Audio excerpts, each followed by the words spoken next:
আসসালামু আলাইকুম। আজকে আব্বার নামে দুইটা লাইন বলে যাই, সবাই শুনে যাবেন দয়া করে। আমার বয়স যখন 7 থেকে 8, রমজান ঈদের 15 দিন আগে থেকে মার্কেট করবো, জামা কাপড় কিনবো, একটা আনন্দ।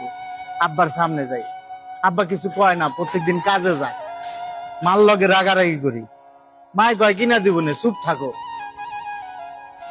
এভাবে চলতে চলতে রোজার 28 দিন দেখি আব্বা একটা প্যান্ট একটা জামা কিনে আনছে হাটে থেকে। আমরা তো গরিব মানুষ, তো আমরা তো শপিং টপিং কিছু বুঝি না, আব্বাও নিয়ে যায় না।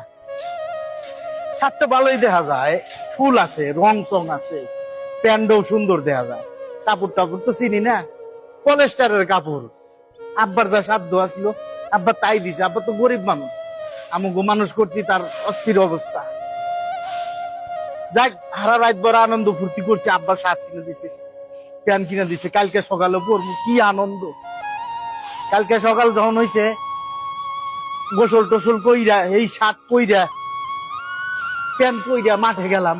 আব্বা টেহা দিল দুই টেহা, খুব খুশি আনন্দ। মাঠে থেকে ঘুরে এসে দেখি যে আব্বা প্রত্যেকদিন যে পাঞ্জাবি পইরা মাঠে যায়, কাজে যায়, এই পাঞ্জাবি পইরা ঈদের নামাজ পড়ে গেছে। আব্বারে বললাম, আব্বা আপনি পাঞ্জাবি কেনেন নাই?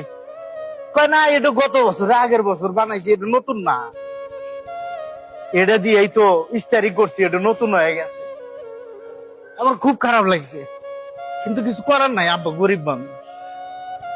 আমি খালি বললাম যে আব্বা যদি আমি কোনোদিন বড় লোক হই, না মেলা মার্কেট করে দিন।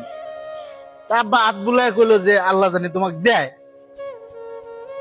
এই আব্বারে আমি এই প্রবাসে এসে আড়াইছি ভাই, এই ঈদ চাইলে আমার যন্ত্রটা বেড়ে যায়। এই প্রবাস আমার বাপের গাইরা দিছে, বাপের দেখতে পারি নাই। আব্বা আপনার অনেক ভালোবাসি, কইতে পারি নাই আব্বা, প্রবাস আমার শেষ করে দিল রে ভাই।